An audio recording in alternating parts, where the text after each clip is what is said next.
Hi, this is Dr. Doug Lucas, the Chief Science Officer of PhD Weight Loss and Nutrition. So today I'd like to talk to you about gout. Now there is an entire blog post on this topic under the research corner on our website. That's at myphdweightloss.com.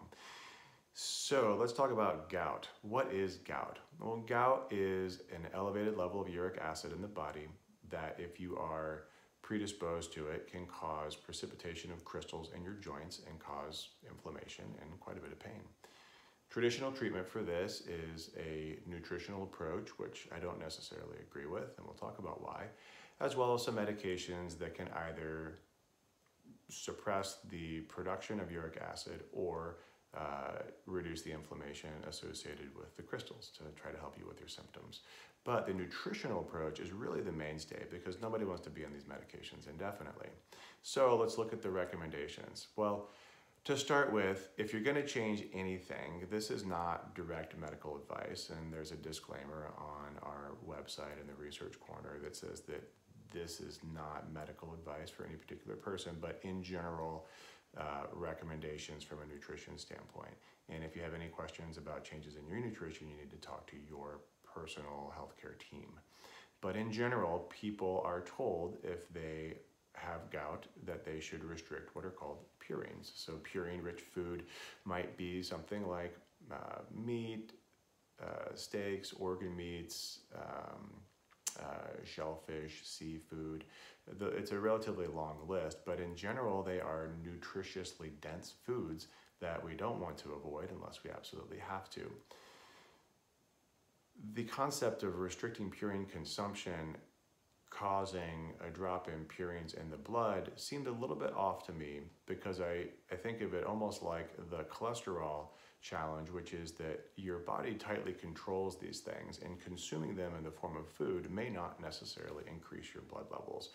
And indeed, when I looked at the literature, that's what I found, is that when they tried to prove that this nutrition approach would help lower uric acid levels, they really did not. So there's something else going on. And while the body is very metabolically complex, one key factor with uric acid, which causes gout, with high levels of uric acid is insulin. So insulin is a hormone that is secreted by your body in response to carbohydrate consumption and to some extent protein consumption. Insulin helps to control your blood glucose, and that's why you hear it talked about with diabetes. Now, if you are diabetic, you really must talk to your doctor about making any kind of nutrition changes in response to trying to reduce insulin, because it will change your medication needs. But the link of insulin to uric acid is very strong. And if you look at the studies that demonstrate the higher the level of the level of insulin, the higher the level of uric acid, it's very compelling. And the physiology behind it is quite clear, in that insulin will limit your body's ability to get rid of uric acid. So if your insulin is chronically high, then your uric acid levels will climb. And in fact, if we look at the definition of what's called metabolic syndrome, all of these different things that are associated with high levels of insulin chronically, gout has now been listed up there with them because of the effect of insulin on uric acid.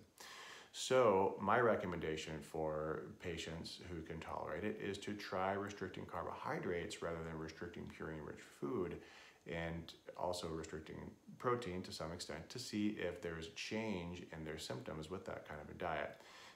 If there is, then they may want to get into intermittent fasting and time-restricted feeding. But again, this is something that, depending on where you are medically, you should do under the direct observation of your physician. We also have coaches at PhD that can help you work through this, as well as your own healthcare team. But some people, when they try this, they find that they actually get worse before they get better. And the reason for that is when your body becomes a fat-burning machine, when it burns fat, it creates energy in the form of ketones. And ketones actually compete also with uric acid to get excreted by the kidneys. So initially, your body doesn't know what to do with those, with ketones, and they spill over into your urine or your pee. And if you have high levels of uric acid to begin with and you're susceptible, then you may actually find that you end up having gout attacks. The good news is that once your cells are turned on and they can burn fat, then those ketones get burned for fuel rather than peed out, and your kidneys will start to pee out the uric acid because your insulin levels will drop. Other thing to consider is that protein consumption, like meat, which you're told not to eat, can actually improve your uric acid levels. And I have a link to that study in the blog online as well. And the last thing to consider is that sugar specifically, or the fructose of the sugar, has a totally different metabolic pathway than the glucose side of sugar that goes into your bloodstream. The fructose goes to your liver and can cause high levels of insulin, as well as a number of other things like fatty liver, high triglycerides, bad cholesterol. So avoiding fructose of any kind, and particularly excessive table sugar, will also help with these symptoms. So I hope you find that helpful. Again, talk to your own healthcare team if you are metabolically ill, have diabetes, hypertension, on medications. And of course, we have coaches that can talk you through that, but just some simple dietary recommendations that you may find helpful if you have gout. And check out the Research Corner to look at the full blog post. I hope that helps.